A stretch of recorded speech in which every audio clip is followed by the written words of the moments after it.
Hello everyone. In this video, I will be showing how I made a Bridgerton inspired dress using my new Mix and Match Regency Dress Pattern. Now this pattern can be found as a downloadable PDF in my Etsy shop.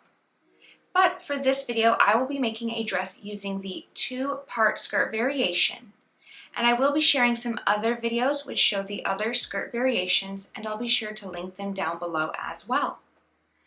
Now this dress is going to be a gold dress which is inspired by Penelope. And I really like the two-part skirt because I find it overall pretty easy to assemble. It also only requires a few meters of fabric and it can be made with or without a train extension. Now I'm very excited to share my process with you, so let's get into it. For materials, I will be using 3.5 meters of gold satin poly blended fabric with a width of about 145 centimeters. I will also be using a 1/2 meter of white cotton for interlining the bodice, as well as a 40 centimeter long zipper, matching thread, and about 2 meters of gold braided trim. Next, I'm going to prepare my pattern. First, I need to select the bodice, sleeve, and skirt style. I have decided on the 1 dart bodice, the puff sleeve, and the 2-part skirt pattern pieces for my dress. Now my Mix and Match Regency Dress Pattern does come with different bodice, sleeve, and skirt styles. That way you can mix and match the pattern pieces to create a unique gown. But for this gold dress, I have decided on the 1 dart bodice, the puff sleeve, and 2-part skirt. After choosing my pattern pieces, I'm going to print the PDFs on the correct paper size, A4 or US letter, and make sure my scale is set to 100%. I also like to change my print margins to 0. After printing the 3 PDFs, I like to check the measurement of the square on the first page of each PDF and make sure the dimensions are correct. Then I begin trimming the page margins as needed and taping the pages together to create a grid. Now every PDF is going to create its own unique grid. For example, my bodice pattern is 8 pages and the grid it creates is 4 pages across and 2 pages down for a total of 8. I also put together my puff sleeve pattern, which is 10 pages, and my 2-part skirt pattern, which is 35 pages. The grid is 7 pages across and 5 pages down. Now I am making my dress without the train extension, but if you desire a train on the back of your dress, you can print out the additional PDF labeled 2-part train extension and match it to the back of the skirt back piece for a train. This train extension is totally optional and this dress can be made with or without. Next, I cut my pattern to my selected size, which is size 38. The pattern is labeled by your bust size in inches, so take your bust measurement around the fullest part of your bust, your apex, and use this measurement to choose your size. For example, I have approximately a 38-inch bust, so I chose size 38. If you're in between sizes or prefer a tighter fitting bodice, then you can test sizing down with a mock-up, which is exactly what I'm going to do next. Make a mock-up. Making a mock-up is super important and highly recommended. If anything, please test a mock-up of the bodice pieces before cutting into your expensive dress fabric. Making a mock-up can save you so much heartbreak, and it's also a great chance for you to fine-tune the fit of the garment. For example, you may wish to lower, raise, or shape the neckline. You might wish to adjust the darts, making them longer, wider, or more narrow. And you can check the center back for your closure of choice. For example, you may need extra room if you're using buttons. And you can also compare your measurements to the pattern and see if any other adjustments might be needed. Measure around your upper arm and compare it to the sleeve band.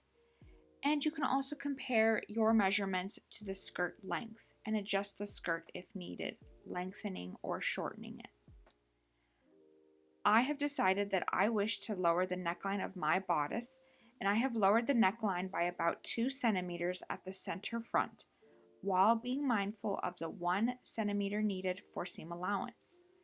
I created a mock-up and used marker to draw the lower neckline, and then I used my ruler to transfer these measurements to my pattern and then redraw the new neckline. Again, making sure to leave 1 centimeter higher for the seam allowance. And with that, my pattern pieces are ready. And now I can cut my pattern pieces out from my fabric. I start by cutting out my large skirt pieces.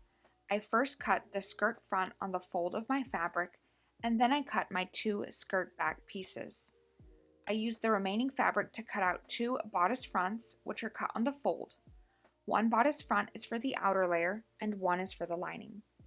I also cut out 4 bodice backs and 4 bodice side pieces. And I cut out 2 sleeves and 2 sleeve bands. After cutting my pattern pieces out from my satin dress fabric, I then cut the bodice pieces out from cotton so that I have a layer of interlining for the bodice. I cut 1 bodice front on the fold in cotton, as well as 2 sides and 2 back pieces. And to recap, here is everything cut out.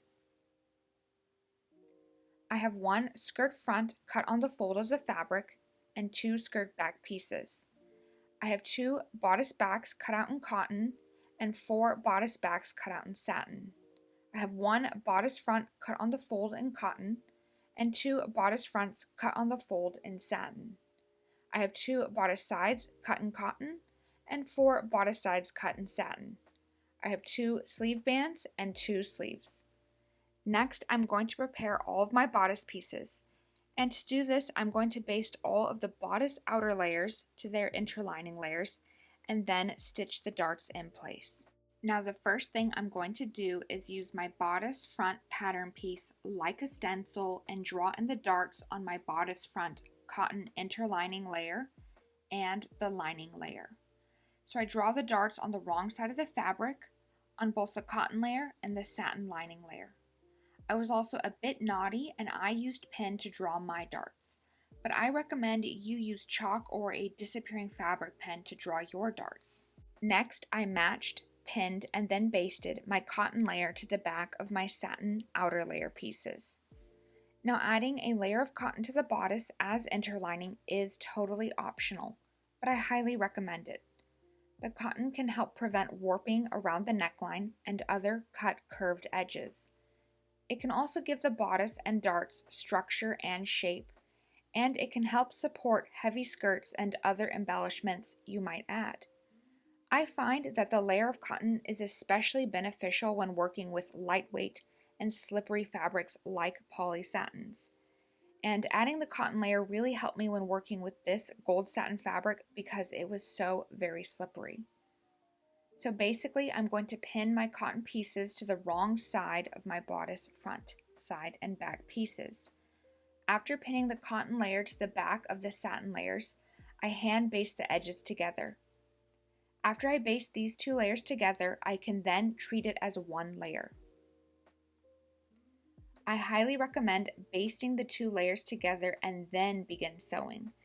Basting the outer layer to the cotton will help prevent any shifting that might happen, and it makes treating the 2 layers as 1 layer much easier. Next, I pin the darts into my bodice front and then I baste them in place. I match the legs of the dart together, folding the dart in half and then pinning it to secure. And I baste the darts by hand because I find that basting the darts before I machine stitch them helps keep the 2 layers of fabric in place, and it makes sewing the darts much easier. Now that all of the hand basting is done, it looks really good and I'm ready to go to the machine and stitch it. Of course, all of this hand basting will take a little extra time and effort, but I do think it helps create a tidy finished garment and I think it's very well worth it. And I want to show you one more time all of my bodice pieces, which are ready to be taken to the machine and sewn. You can see my bodice front, bodice side, and bodice back pieces, which have all been backed with a layer of cotton interlining, and the darts have been basted into the bodice front. Around the edges, you can see the white threads from my basting stitches. So now I can treat these bodice pieces as 1 layer and machine stitch them. At the machine, I start by sewing my darts into the front of my bodice. I start at the bottom of the dart and sew upwards, tapering the dart off the bodice. After stitching the darts in place, I like to tie the loose threads to secure them and then press them with an iron. And of course, I repeat this for the other dart on the other side of my bodice. Next, I match my bodice side to my bodice front along the straight side edges with right sides facing one another, and I pin. Then I stitch. First, I stitch using a straight stitch with 1 centimeter of seam allowance. Next, I trim the seam allowance, and then I finish the raw edge with a zigzag stitch. And for a little extra decorative element, I press the seam allowance towards the back and top stitch it down.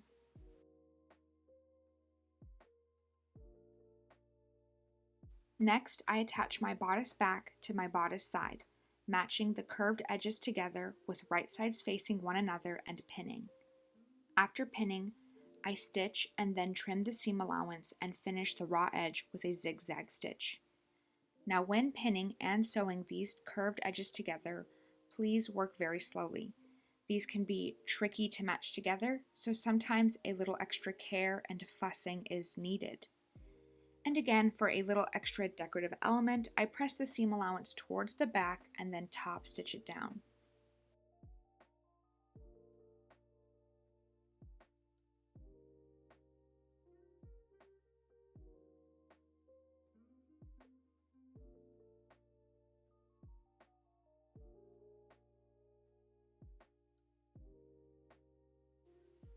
Next, I match the shoulder strap edges together with right sides facing one another.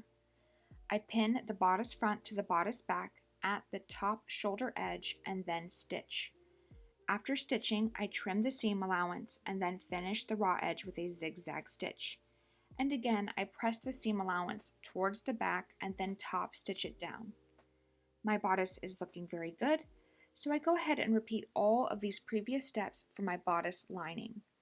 I'm going to baste and stitch the darts in place, stitch the bodice front to the bodice side, stitch the bodice side to the bodice back, stitch the top shoulder edges of the bodice front to the bodice back together, and I also went around all of the raw edges and finished with a zigzag stitch.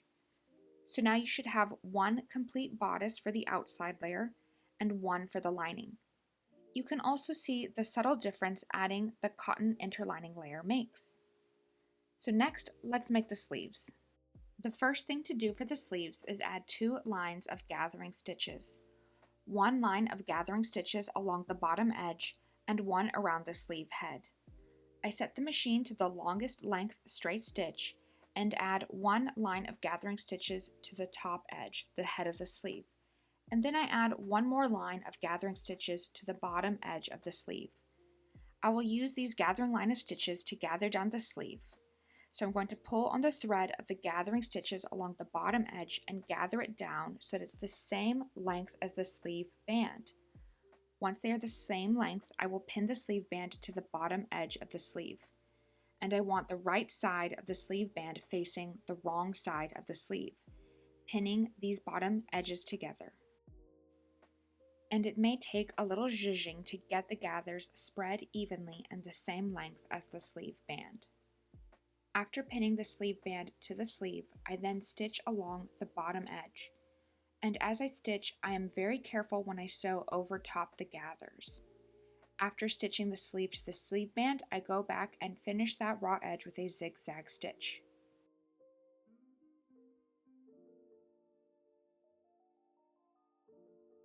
Next, I'm going to fold the sleeve band up 2 times and then pin it down over top the previous line of stitching.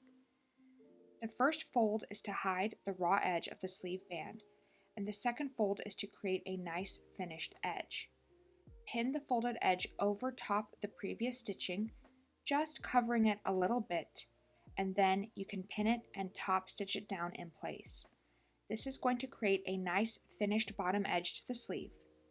And as you're top stitching, take care to sew very slowly and closely to the folded edge, and make sure that the gathers underneath are neatly covered. Also, make sure not to twist or warp the sleeve band when you are folding and pinning and stitching it.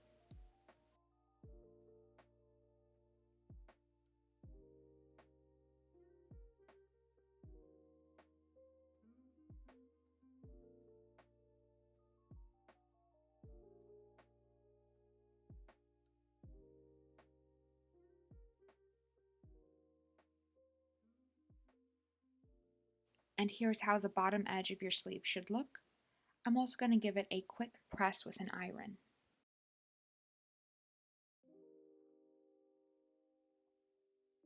Next, I fold the sleeve in half with right sides together and then pin and stitch. I trim the seam allowance and then finish the raw edge with a zigzag stitch. And you can repeat these steps for your other sleeve.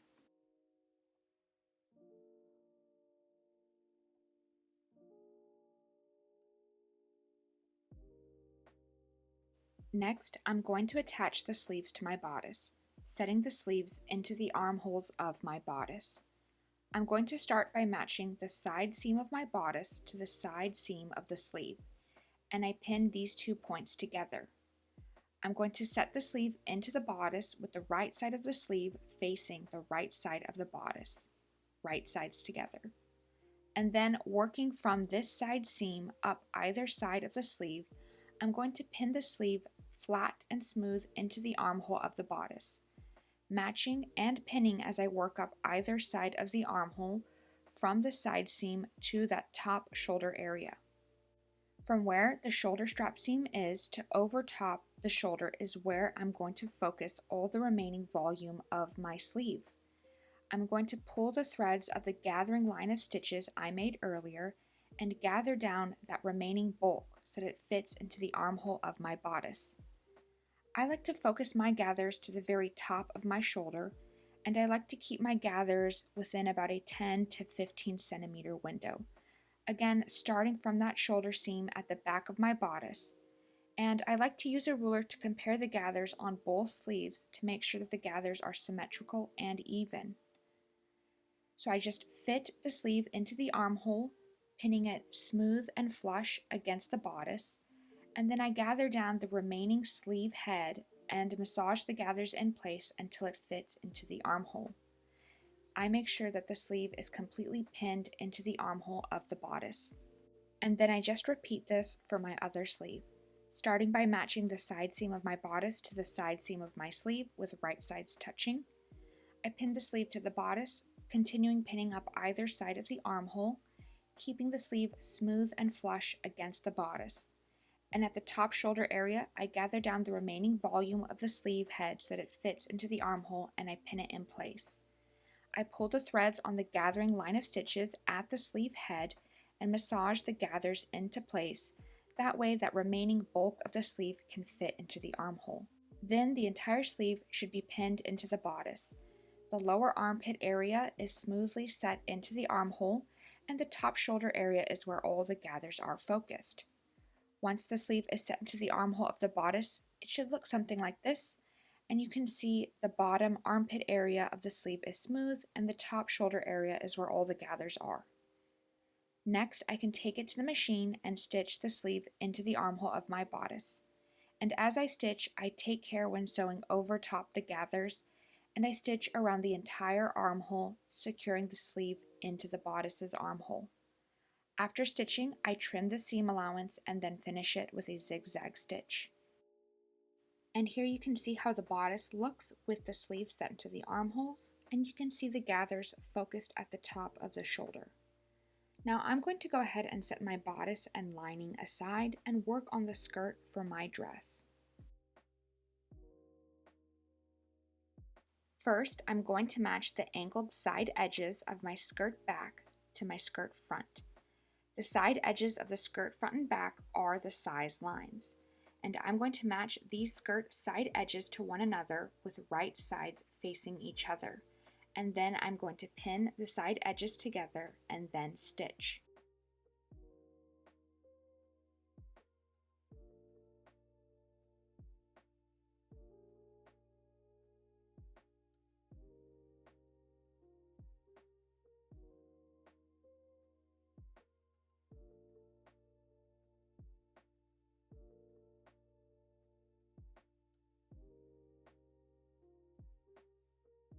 I'm going to sew the side seams of my skirt using 1 centimeter of seam allowance, and then I'm going to trim the seam allowance and finish it with a zigzag stitch. And again, for that extra decorative element, I press the seam allowance towards the back and then top stitch it down in place. And here is how that side seam looks once finished, and I repeat it for the other side seam on my skirt.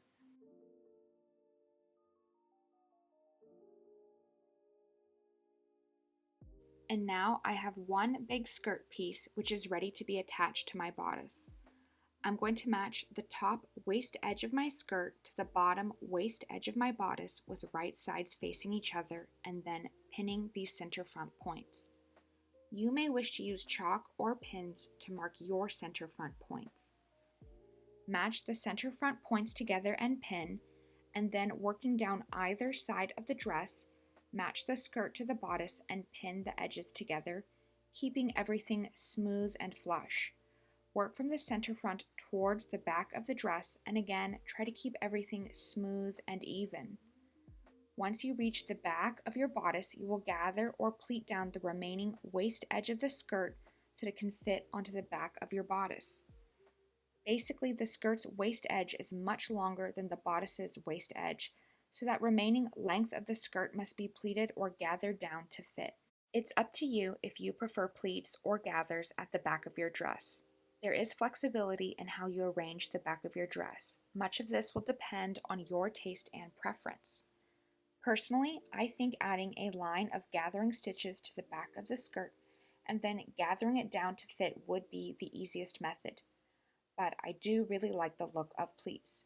So for this dress, I am going to create 3 pleats on each side, focusing the pleats at the back of the dress. Now I arrange the pleats by hand and then pin them in place. And this part can take a little fussing. I often re-pleat 2 or 3 times before I am satisfied. Once my skirt has been pinned to my bodice all along the waist edge and I am satisfied with the pleats and their placement, I then take it to my machine and stitch all along the waist, sewing the skirt to the bodice. I stitch and then finish the raw edge with a zigzag stitch. And I like to be very cautious when I'm sewing over top my pleats, just making sure they're all sitting correctly.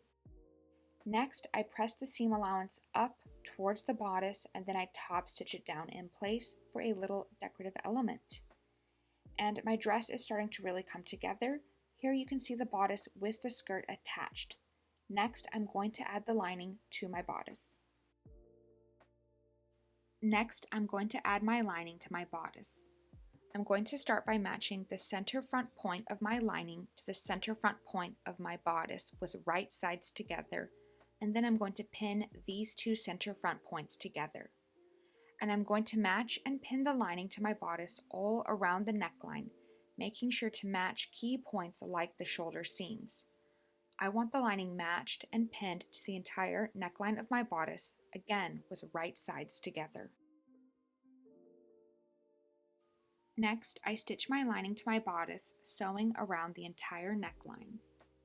After sewing my lining to my bodice, I can then clip the seam allowance and then press the seam allowance towards the lining and understitch the seam allowance to the lining. Understitching the seam allowance to the lining will help the bodice neckline edge sit a little more nicely when worn, and it's also going to make turning easier. After understitching, I give the neckline a press with an iron so that it sits smooth and looks nice. I also quickly finish the edges of my lining and dress center back edges with a zigzag stitch.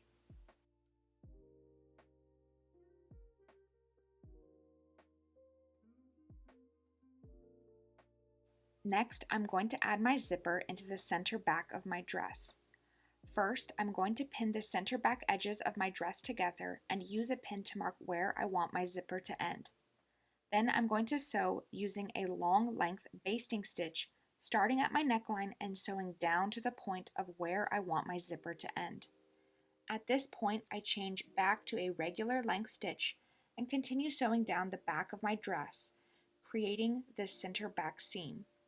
I then press the center back seam open, and in this seam I will nestle my zipper and pin it in place, with the teeth facing the seam.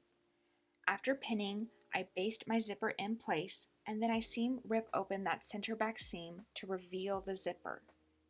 Now I can machine stitch my zipper in place, changing to my zipper foot and sewing up either side of the zipper to secure it.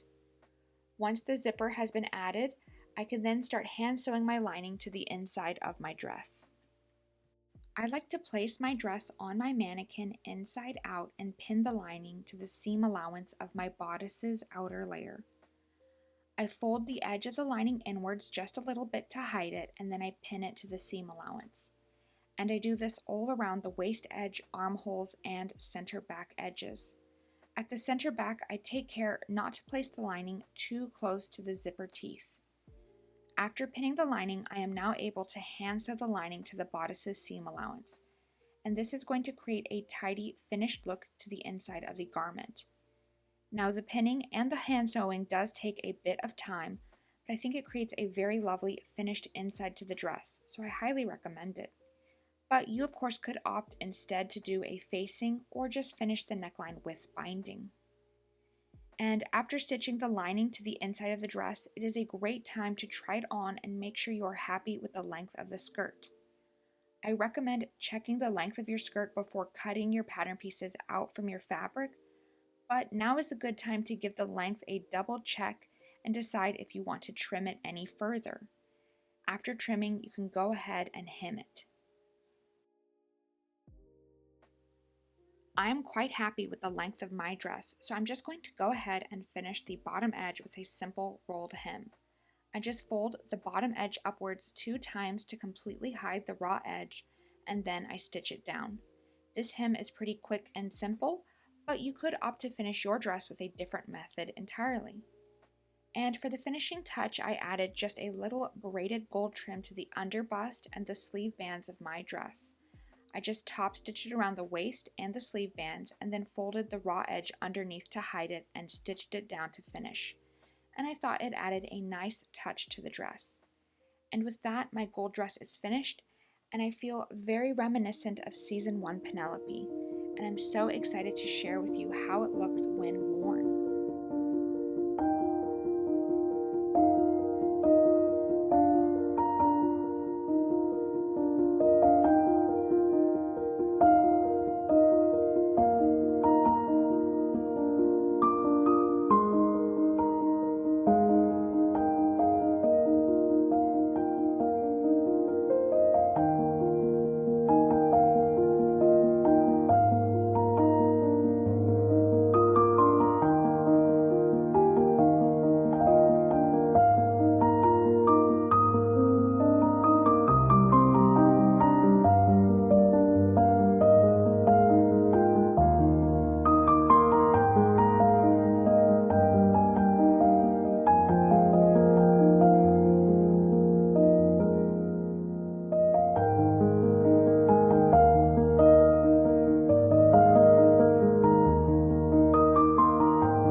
And thank you so much for watching this video. If you like this video and would like to see other fun DIY videos, or other videos where I make various Bridgerton inspired dresses, then definitely like and subscribe. Thank you. Bye.